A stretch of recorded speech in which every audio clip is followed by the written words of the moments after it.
Okay, this is lesson 3.1, Properties of Quadratics. Just to review, there's three forms of a quadratic: vertex, standard, and factored. And I've shown examples of the three forms here. Vertex form is the form that has a bracket x minus h squared plus k. And the key characteristic from this form is that you can tell the vertex, the h and the k. Standard form is like expanded form. So there's no brackets. Everything's written out as a single term. We've got ax squared term, a bx term, and a c term, and the a can't be 0. Unlike in any of these forms, the a has to be a number bigger than 1 or less than 1, can't be bigger than 0 or less than 0, sorry, can't be 0. Because if it was 0, the x squared would go away and it wouldn't be a quadratic anymore. So standard form is the form that tells you or shows you all of the terms, but also shows you the y-intercept. 0, c is the y-intercept. And finally, factored form results from factoring standard form, and you end up with two factors sometimes, maybe just one factor, or maybe you can't factor it. But if you can factor it and you end up with two factors, the r and the s, the values in the bracket, lead to your x-intercepts. R and s are the x-intercepts. Notice there's an a in each of the forms, and a will always tell you the direction of opening. It also tells you whether it's stretched or compressed, but for the purposes of features of the graph, direction of opening is a pretty significant one. If it's a positive number, a, it opens up, and if it's negative, it opens down. And this should be some review from grade 10. If we have the three forms written out, we can switch between them using some algebra. Basically, if we're going to expanded form or standard form from vertex or factored, the way we get there is to expand. So no matter what form we're coming from, if we're going to standard form, we're expanding.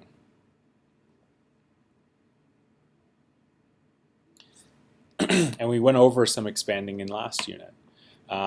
If we're going from standard form to factored or vertex, if we're going to factored form, we would have to factor. And we did some of that last unit too. And if we're going to vertex form, something we didn't go over last unit, we would have to complete the square.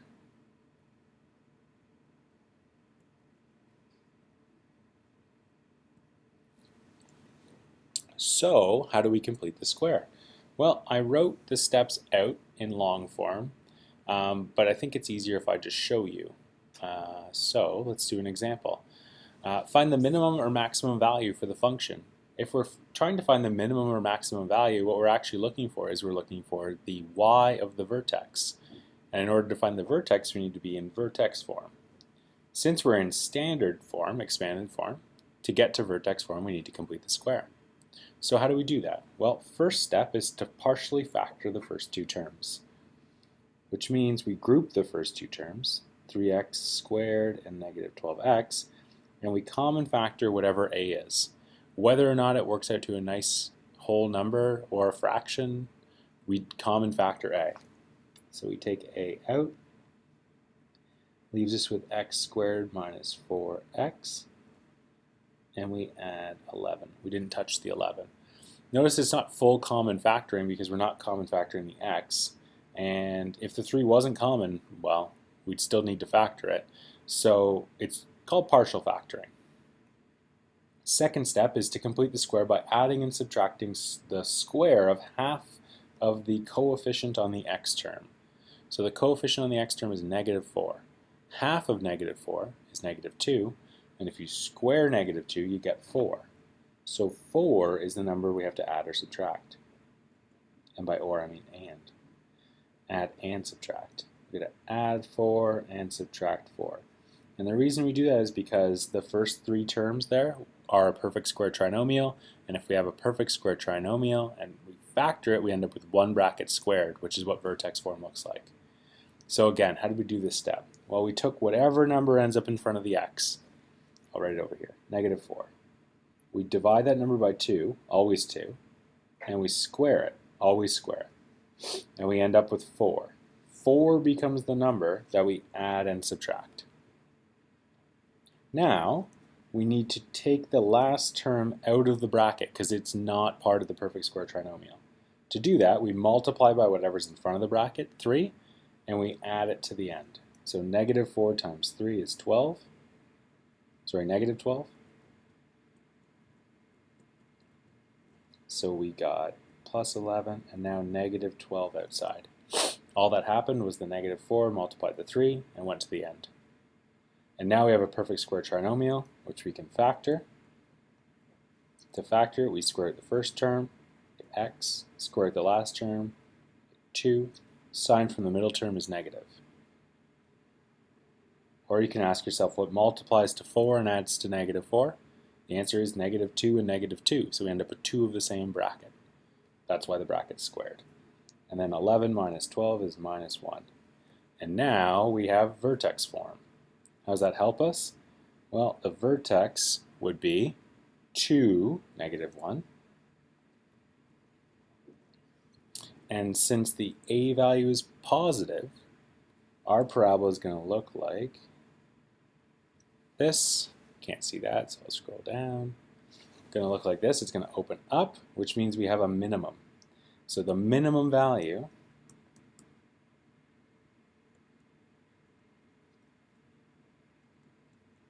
is whatever the y of the vertex is. In this case, it's negative 1. So the minimum value is negative 1. I'll leave a second example there for you to try. Yes, it's a decimal, but the steps are all still the same, and it should work out quite nicely. All right, let's flip the page.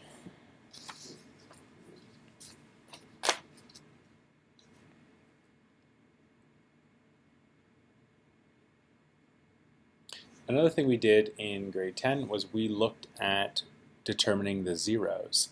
The zeros of a quadratic relation represent the points where a parabola crossed the x-axis. Hence, the zeros are also known as x-intercepts, sometimes also called roots or solutions. Now, zeros aren't always roots, and roots aren't always zeros, and we'll kind of try to differentiate between the two. But finding the zeros mean if the function is equal to 0, what are the solutions? Those are called zeros. And since you're setting the function equal to 0, you'd be finding x-intercepts, and roots are called solutions. So we can kind of use them interchangeably in this example. And we can determine the zeros by doing one of two things. We can either factor fully, or we can use the quadratic formula. And if you ever wondered where the quadratic formula came from, here is a proof of the quadratic formula. It comes from taking standard form and isolating for x. And we end up with this lovely little equation over here, which is the quadratic formula. So, here are the steps for coming up with the quadratic formula. You don't have to know how to come up with the quadratic formula. It's just a nice piece of information for you. When would we factor and when would we use the quadratic formula? Well, realistically, you could use the quadratic formula for any quadratic, but you can't factor every quadratic. Factoring is considered easier than using a quadratic formula, so generally, if you can factor, you factor, and if you can't factor it, you use a quadratic formula. So let's look to see if we can factor first. Find the zeros of the following. To find the zeros, we make the function equal to 0.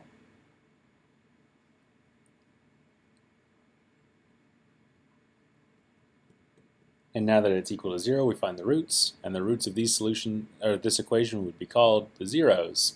And the zeros of this equation are x-intercepts because we have a quadratic. So let's see if we can factor. Numbers that multiply to negative 10 and add to 9. Add to 9. Well, numbers that multiply to negative 10 are 10 and negative 1, and those also add to 9. So we've got 2x squared plus 10x minus 5. And if we group the first two terms, the common factor, we get 2x and x plus 5. And if we common factor negative 1, we end up with x plus 5. Now we have a bracket that's common. So we've got x plus 5 and 2x minus 1. Now those aren't the zeros. Now we need to solve the equation. If we take the first bracket and set it equal to 0, we get x equals negative 5 because we move the 5 over, make it negative. And if we set the second bracket equal to 0, this one requires a little bit of work. 2x minus 1 equals 0. Move the 1 over, divide by 2. We get x equals 1/2. And these are our zeros. If we try to factor g of x, find the zeros, so set equal to 0. We're looking for numbers that multiply to 10 and add to 9, and the only pair of numbers that multiply to 10 are 1 and 10 and 2 and 5, and none of those add to 9. So we can't factor it, so we do have to use the quadratic formula. So, quadratic formula says x equals negative b. Well, a is 2, b is 9, and c is 5. So negative b would be negative 9, plus or minus the square root of b squared is 9 squared, minus 4 times a, which is 2, times c, which is 5. All divided by 2 times a, which is 2 times 2. Now for my simplifying, what I like to do is I like to do negative 9 plus or minus, and then I do everything under the square root and write it as a root. So get my calculator here. We've got 9 squared minus 4 times 2 times 5 is 41. Does that make sense? 81 minus 40 is 41. So the square root of 41 over 4. And now that we're really familiar with radicals, we could simplify this radical. Well, since we can't really simplify it, I'll just double check. If I take the square root of 41, doesn't simplify. So this is as simple as that radical gets, and there's no radical on the bottom, so that's pretty simple. Now, that doesn't mean a whole lot. It's the exact answer if we write negative 9 plus root 41 over 4 and negative 9 minus root 41 over 4. Those are the exact two answers. But let's get approximate answers. To do that, for my first one, I will do the addition. So we've got negative 9 plus root 41. That whole thing is divided by 4. I get negative 0.65, approximately to 2 decimal places. And if I do, there's some glare on there, and if I do the adding one, or sorry, I just did the adding one, if I do the subtracting, it's going to go back and change this to a minus, or you can retype it, but I find it easier just to change it in my calculator. I get negative 3.85. And those would be my two solutions. So in terms of simplifying the quadratic equation, I just do what's under the root, write it as a root, simplify the radical if possible, and then just evaluate in my calculator to get my two answers. So factoring, if you can factor, quadratic formula, if you can't factor, that's how we solve. What if you're given a different form and it's not straightforward what to do to solve? Well, say we were asked to find the vertex and we were in factored form. Well, we could find the axis of symmetry by adding the x-intercepts and dividing by 2. And then the axis of symmetry would be the x of the vertex. And then if we plug the axis of symmetry into the equation, we could find the y value. And then we'd have an x and a y, and that would be our vertex. Alternatively, we could expand vertex form into standard form and then factor it. And then we could tell the roots from there. Or we could expand, get standard form, and then use the quadratic formula. What am I talking about? This says find vertex from factored form. This is how we find the vertex from factored form. Is there an alternative way? Yes, there would be. We would have to change it to standard form and then complete the square. That's how we could find vertex form. Ignore that other stuff. Finding the zeros from vertex form. This is what I was just talking about. If we want to find the zeros from vertex form, we could expand, collect like terms, and factor, or use the quadratic formula. Alternatively, we could just isolate for x. This strategy is a little bit trickier, and we'll do an example of it through our warm-up, or it'll definitely be in the homework. You just have to be careful when you're square rooting because you can get two answers, but we'll do one in class. And then what if I asked you to find the y-intercept and you weren't in standard form? Well, you would just plug in 0 for x and solve for y. Okay.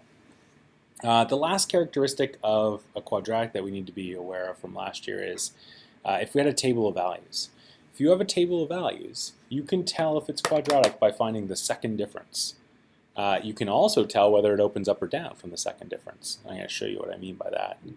So second difference is the differences between the first differences. That sounds easy enough. But what are first differences? Well, first differences are how the function's changing when x is changing by a consistent amount. So if we look at our x's, it's going up by 1. So what's happening to the y's? Well, to find that, we would do some subtracting. Take the second y and subtract the first y. So negative 65 subtract negative 91. And see what we get. Well, calculator here.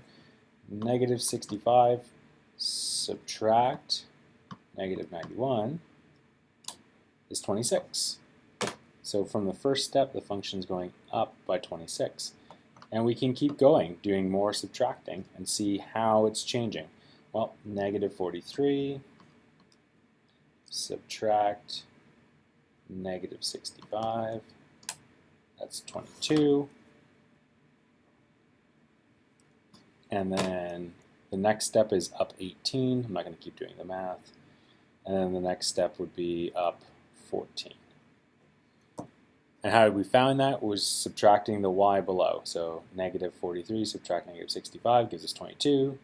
Subtracting these two gives you 18. Subtracting these two gives you 14. Order matters. It's always the second y subtract the first y. And if we look, the first differences are changing. Changing by how much? Well, what's happening to the first differences, how we're going from here to here, here to here, and here to here is the second difference. Well, if you look at those numbers, they're going down. How much are they going down by? Well, the first step's going down by 4. 22 minus 26 would tell us that. The next step's also down by 4, and the last step is also down by 4. If you notice, the second difference is constant. When you have a constant second difference,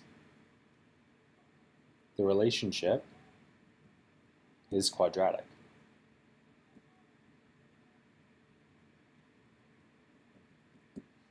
And if you look, the constant second difference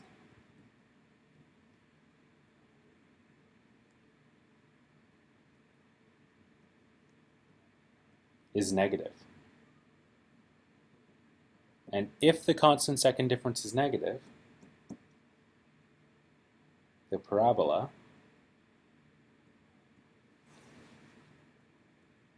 opens down because a is negative. There's a direct relationship between the second difference and the a value of a quadratic. And the relationship we explore more in grade 12, but for now, what you need to be aware of is that the sign of the second difference, if it's constant, is the exact same as the sign of a. And if the signs match up, or the sign of the second difference is negative, the parabola would open down because a is negative. If the second difference is positive, the parabola would open up because a is positive. Okay? In a nutshell, that's all the stuff you learned about quadratics. Well, not all of the stuff, but a lot of the stuff you learned about quadratics in grade 10. And this is the stuff that we need to have solid before we continue to explore quadratics in the third unit. And that's it for lesson 3.1. Thanks for watching, and I'll see you next time.